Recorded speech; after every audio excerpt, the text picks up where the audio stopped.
Bem-vindo, alunos, a mais um episódio do nosso podcast, onde exploraremos os eventos que moldaram a história do Brasil. Hoje vamos mergulhar nos antecedentes da proclamação da República, um período marcado por descontentamento com o sistema monárquico e movimentos pró-republicanos em ascensão. Para entendermos o clima político e social que aconteceu na proclamação da República, precisamos examinar a centralização do poder nas mãos do imperador.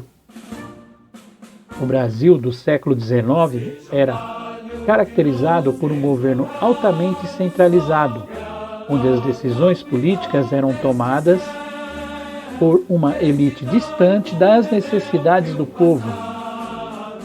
A influência da elite agrária também desempenhou um papel significativo nesse contexto, enquanto as classes urbanas clamavam por mudanças e reformas. Os interesses da elite rural frequentemente se sobrepunham às demandas populares, gerando um crescente descontentamento social. Além disso, as contradições sociais eram evidentes em toda parte. A persistência da escravidão, mesmo no meio a um discurso de liberdade e igualdade, e o rápido processo de urbanização exacerbavam as tensões e as desigualdades dentro da sociedade brasileira. Nesse cenário de descontentamento surgiram diversos movimentos pré-republicanos que pavimentaram o caminho para a mudança. A questão militar, por exemplo, trouxe à tona as tensões entre o exército e o governo imperial, destacando a insatisfação dos militares com a questão salariais e de reconhecimento. A abolição da escravatura também foi um marco importante nesse período. As pressões internas e externas levaram à promulgação da Lei Áurea, abolindo oficialmente a escravidão no Brasil, mas também desencadearam novas discussões sobre o futuro da nação. Enquanto isso, as ideias republicanas ganhavam cada vez mais espaço entre as classes médias urbanas e os militares. Clubes republicanos surgiram por todo o país, promovendo debates, difundindo conceitos de democracia e cidadania. À medida que exploramos esse antecedente, torna-se claro que a proclamação da República em 1889 não foi um evento isolado, mas sim o culminar de décadas de descontentamento e lutas por mudanças. Os movimentos pré-republicanos e as contradições sociais e as tensões políticas criaram um caldo cultural propício para a transição de um novo regime. Convido vocês, alunos, que reflitam sobre esse evento e explorem mais sobre esse fascinante período da história brasileira. Então, até o próximo episódio. Tchau a todos.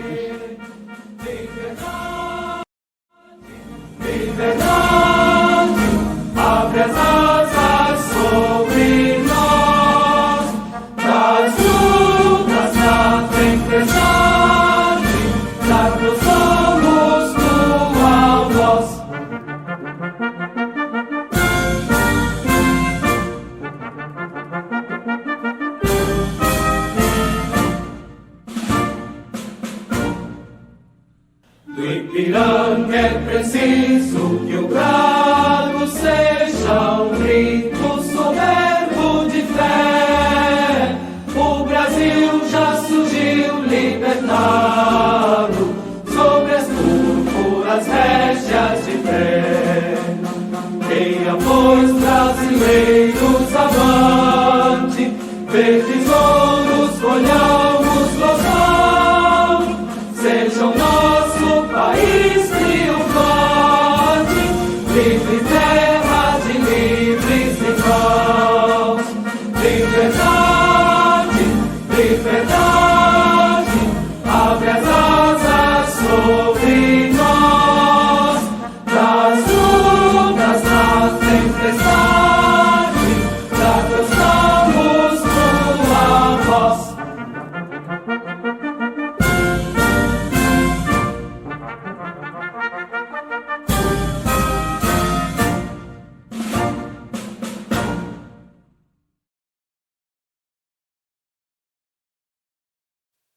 Olá, alunos, tudo bem com vocês?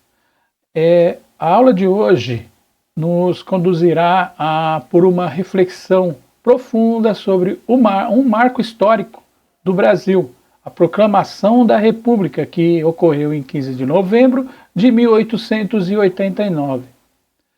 Não apenas selou o fim do Império do Brasil, mas também inaugurou uma nova era política e social no país.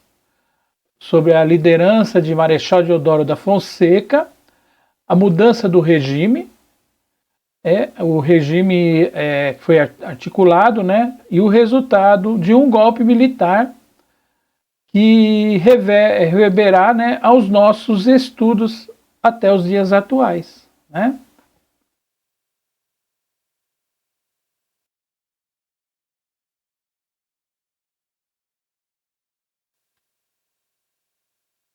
Então, contudo, além aí dos aspectos políticos e militares, a análise desta aula nos convida aí também a mergulhar nas nuances da sociedade da época. Será que o povo brasileiro estava meramente passivo diante desses acontecimentos? Como sugerem alguns, né, sendo aí bestializados ou pela manipulação das elites, né? Como será que ocorreu esse evento histórico no Brasil?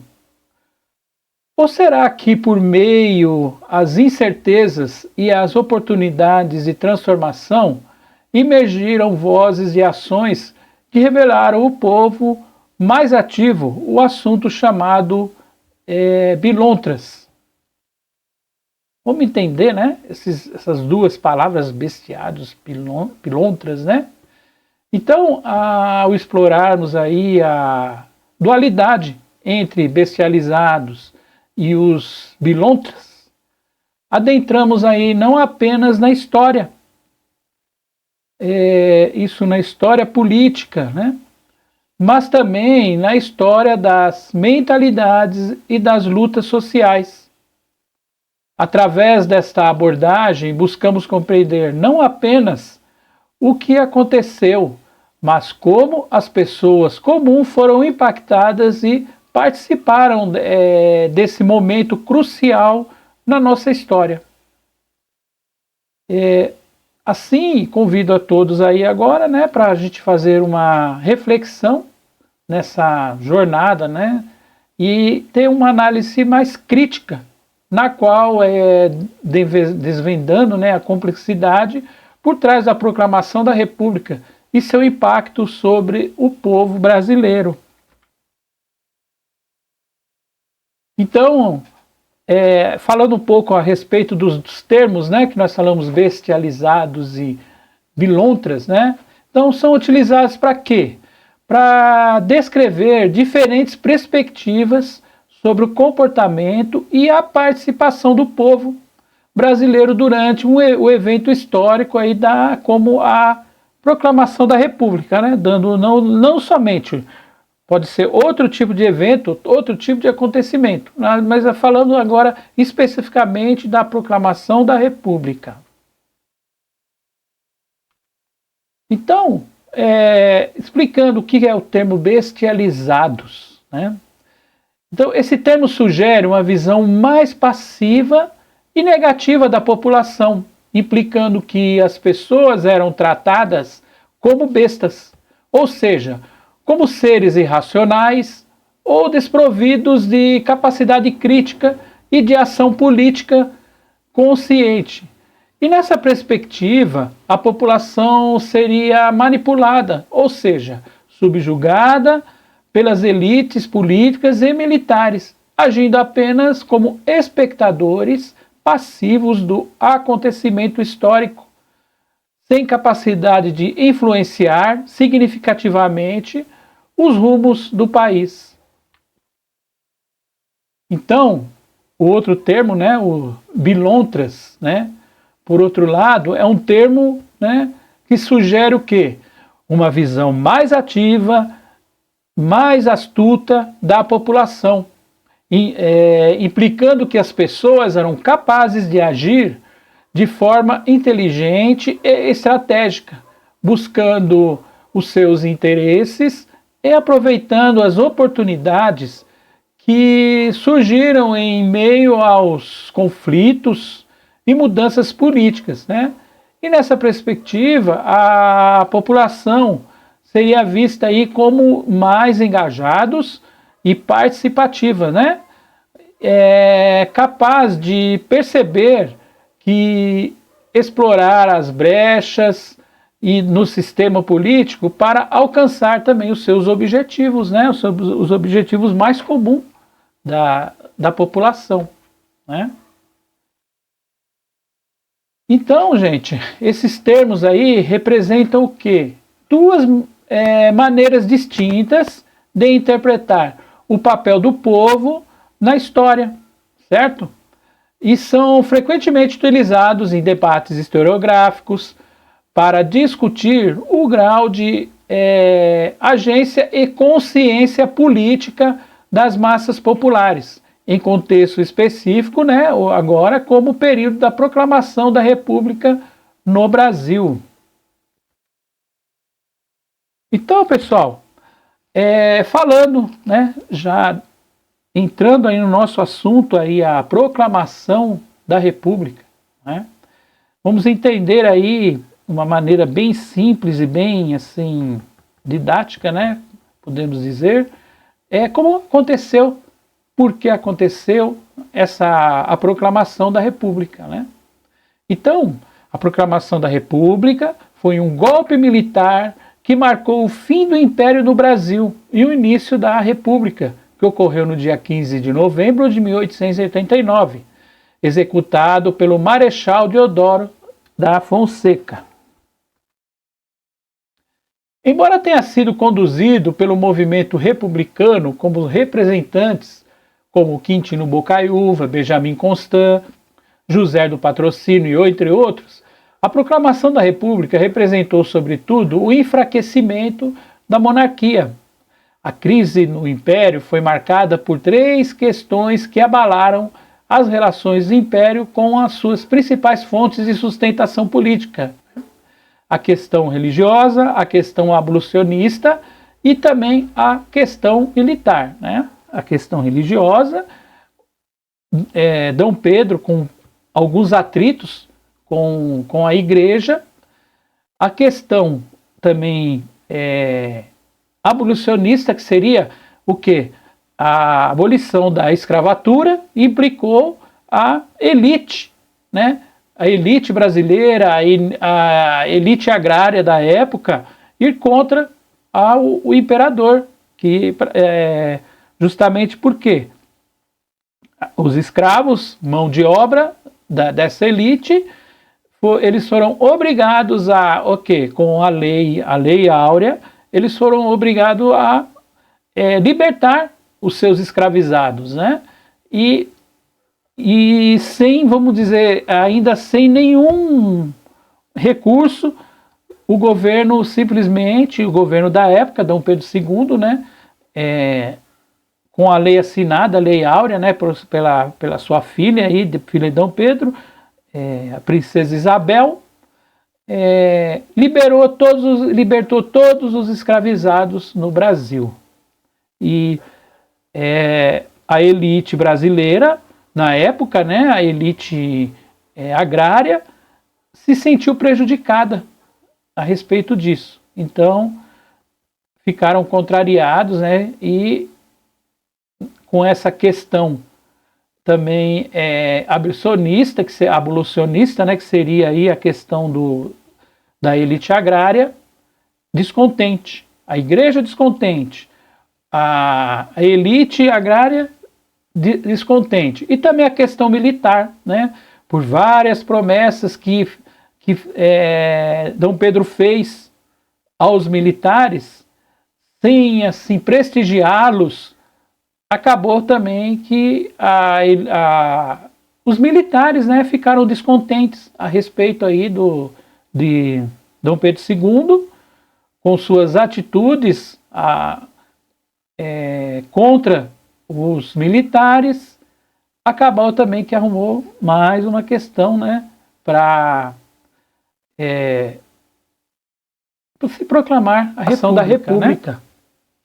Então houve aí um surgimento de um movimento republicano em 1870 e a adesão paulatina dos militares, cada vez mais insatisfeitos com o Império. A proclamação da República foi um golpe militar apoiado em grande medida, conduzido aí pelos republicanos. Aqui tem até uma figura, um quadro, né, de Benedito Calixto, em 1893, retratando a proclamação da República, né, que foi no dia 15 de novembro de 1889. Ele retratou mais ou menos isso, a imagem que ele viu na época, foi dessa maneira, né, a proclamação lá no Paço, no Rio de Janeiro, né. Então, iniciando aí também, falando a respeito aí do que ocasionou, né, essa proclamação à República do Brasil, falando a respeito do quê? Da crise do Império. Então, a crise do Império diz respeito a uma série de transformações que ocorreram no Brasil, desde o século XVII, que levaram ao enfraquecimento da monarquia, sobretudo no segundo reinado, né, o fim do Império do Brasil e o início da República em 1889. E ela pode explicar a partir de uma junção de fatores externos e internos que desenvolveram ao longo do século XIX. Externamente, 3 eventos foram importantes para o enfraquecimento da monarquia absolutista na Europa: a Revolução Gloriosa, na Inglaterra, a Revolução Americana, Estados Unidos, e a Revolução Francesa, na Europa também, na França. E nesse contexto, o modelo republicano surgiu como uma alternativa e, sobretudo, com a crescente influência do positivismo, né? Uma corrente teórica inspirada no ideal de progresso contínuo da humanidade sobre as classes médias e intelectuais. Então, esse movimento positivista, né, que também foi uma questão aí que influenciou esses pensadores, né, da República, podemos dizer assim. E internamente, algumas questões são apontadas como decisivas para o enfraquecimento da monarquia brasileira e, consequentemente, a instauração da República em 1889, sendo elas a questão religiosa, a questão abolicionista e a questão militar, como nós falamos anteriormente. Então, a questão religiosa, em 1864, o Papa Pio IX determinou a excomunhão de todos os católicos que tiveram envolvimento com a maçonaria, né? E a instituição muito influenciada pelo positivismo e que tinha muitos representantes no Brasil. O próprio D. Pedro II, que embora não fosse efetivamente maçom, possuía uma forte relação com seus membros. E como resposta à determinação do Papa, o imperador decretou que não reconhecia efeitos da ordem papal. Contudo, em 1872, os bispos Dom Vital Maria de Olinda e Dom Macedo Costa de Belém decidiram não cumprir a ordem do imperador, surpreendendo irmandades religiosas que mantinham contato com os maçons. Então, os bispos acabaram sendo punidos com prisão e trabalhos forçados. Então, Dom Pedro, com assim, uma quedinha, né, para maçonaria, e esses bispos contrariaram, né, Dom Pedro, e eles acabaram sendo presos a respeito disso, né? E em 1835, né, estiados, mas esse episódio foi visto pela Igreja do Brasil como um ato autoritário e a partir de então a instituição passou a se afastar do imperador. Então, uma das questões, né, que ajudou aí a elevar aí podemos dizer aí a república, né, no Brasil, foi essa questão aí religiosa, né? A questão escravocrata, né, a segunda questão aí que podemos dizer que implicou, né, com a derrubada aí do Império Brasileiro, a derrubada aí do Dom Pedro II. Né?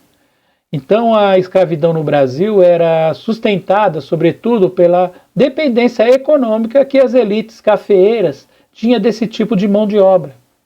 Contudo, aí, durante o segundo reinado, pressões internas e externas, principalmente da Inglaterra, exigiram o seu fim em favor da implementação da mão de obra assalariada. Né? Ali em pleno final do século XIX, a mudança, né, total na Inglaterra e na Europa, com a Revolução Industrial, o modo de exploração, podemos dizer, de mão de obra diferente, a mão de obra assalariada na Inglaterra, não com todos os direitos que o operário necessitava, mas ele não era mais uma mão de obra de escravizados, né? Então, por questões políticas também, Dom Pedro foi obrigado aí, pela mão da sua filha, foi obrigado a assinar uma lei com aí a declaração, né, da libertação dos escravos, né, acabando aí com a escravidão no Brasil, no dia 13 de maio de 1888. Né, a Lei Áurea, assinada pela Princesa Isabel. Então,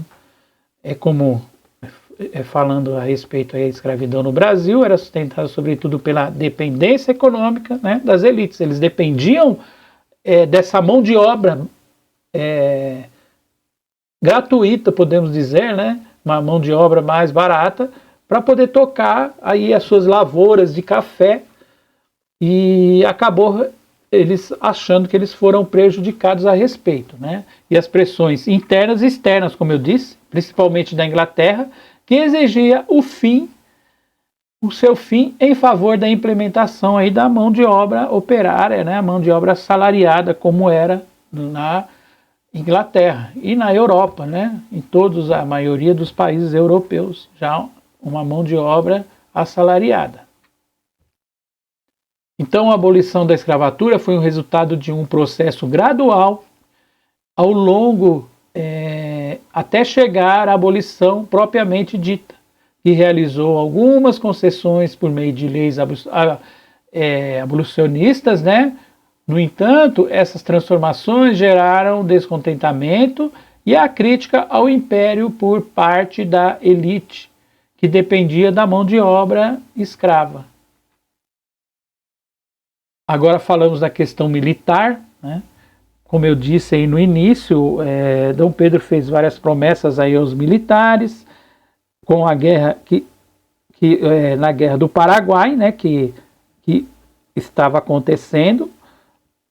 Ele prometeu aos militares, quando voltassem da batalha, da guerra, eles iam ter promoções, iam ter uma vida melhor, né?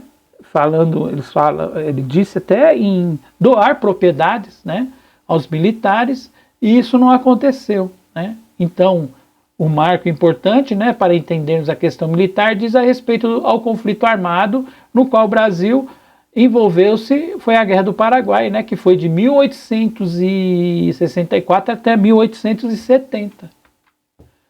Embora o Brasil tenha vencido a guerra, trouxe uma grande baixa entre os combatentes ao lado do Império Brasileiro.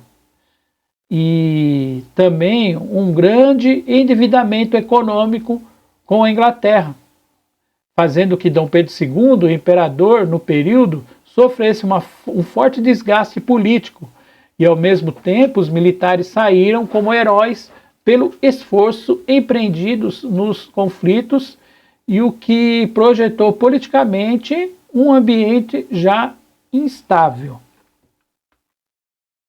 A crise entre a monarquia e os militares agravou-se em 1883, quando um projeto de lei de autoria do Visconde de Paranaguá passou a obrigar a contribuição dos militares ao Montepio, no sistema de previdência dos militares, o que provocou o protesto do tenente-coronel Antônio de Sena Madureira, amigo de Dom Pedro II, que em seguida sofreu também uma punição.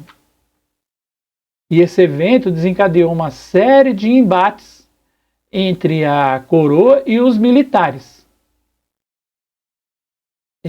Por meio aí de veículos de imprensa e ao mesmo tempo em que o movimento republicano fortalecia, destacando-se com personalidades como Rui Barbosa, Quintino Bocaiúva, Benjamin Constant, entre outros.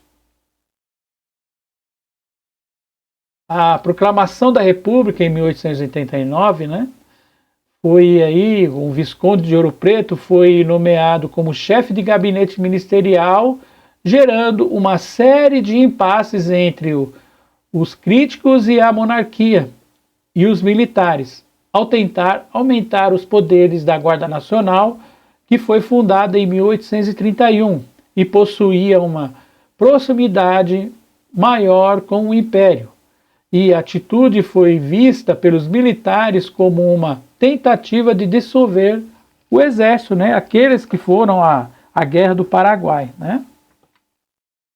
E diante dessa situação, o descontentamento, os republicanos viram a possibilidade de dar um golpe com o apoio dos militares. Para isso, tentaram convencer Marechal Deodoro da Fonseca, militar que possuía um grande prestígio entre as tropas, para que liderasse o movimento. Contudo, o Marechal, além de se dizer monarquista, dizia-se que também amigo pessoal de Dom Pedro II.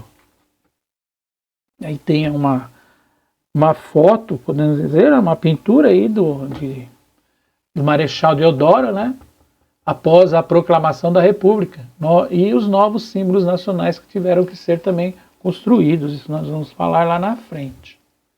Então, no dia 14 de novembro de 1889, os republicanos teriam feito uma circular e uma notícia em que Visconde de Ouro Preto havia decretado a prisão de Deodoro da Fonseca e de uma das principais lideranças dos republicanos, o tenente-coronel Benjamin Constant, e esse acontecimento foi decisivo para que Marechal desse o início ao movimento que no dia seguinte acabou depondo o imperador e decretando o fim do império e início aí da República.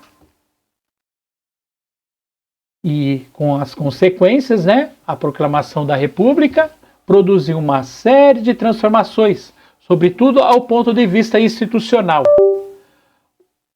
Uma nova Constituição foi promulgada em 1891, inspirada no modelo republicano federativo dos Estados Unidos da América. A partir de então, as antigas províncias agora eram estados e passaram a ter autonomia, como a aquisição de empréstimos no exterior e formação das forças militares próprias. E foi estabelecido também um sistema presidencialista, no qual o chefe do executivo também seria escolhido por um sistema de voto direto e universal, ou seja, o voto censitário, no qual o cidadão precisava comprovar determinadas situações financeiras para votar. E foi abolido, contudo, os analfabetos, mendigos e praças militares, que implicitamente as mulheres ficaram impedidas também de votar. Foi oficializada a separação entre o Estado e a Igreja, sendo considerado livre o culto de todas as expressões religiosas, não existindo mais uma religião oficial no Brasil, como havia na Constituição Imperial em 1824. Após a proclamação da República, se instalou-se no Brasil um governo provisório que durou de 1894 e o primeiro esteve no poder. Deodoro da Fonseca e depois Marechal Floriano Peixoto. Uma república constitucional era fundamental e os republicanos, pois havia um temor em que os militares instalassem permanentemente um poder. E em 1894 foi eleito por meio de um voto o primeiro presidente civil no Brasil, Prudente de Moraes. Dois partidos políticos destacaram neste período: o Partido Republicano Paulista, o PRP, e o Partido Republicano Mineiro, o PRM. E esse período foi conhecido como a República do Café com Leite, em razão de uma forte influência das elites agrárias paulistas e mineiras na alternância do poder. E esses dois partidos alternavam-se no poder até a Revolução aí de 1930. Apesar da importância do ato da proclamação da República, vale ressaltar que uma série de transformações já haviam ocorrido no Brasil desde o começo do Império, que ao final acabou resultando no enfraquecimento da monarquia, abrindo espaço aí aos republicanos. Após a proclamação da República, os republicanos distinguiram entre republicanos históricos que no início do movimento estiveram à frente de seus ideais, os republicanos de última hora, que se tornaram republicanos após a queda da monarquia. Deodoro da Fonseca, por exemplo, recebeu diversas críticas enquanto esteve em frente do governo provisório, por se tratar de um republicano de última hora. Então, gente, é isso. Terminamos aí a nossa aula de hoje, falando aí, dando um resumo aí a respeito aí da proclamação da República no Brasil, os acontecimentos aí que veio a acontecer esse evento, esse golpe militar, podemos dizer assim, e a proclamação da República foi os militares, que tomaram a frente para que acontecesse esse evento histórico no Brasil.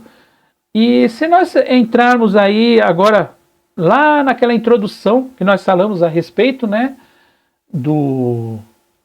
falamos a respeito aí do povo, que ficaram aí, eles participaram realmente desse processo de mudança aí do regime político no Brasil.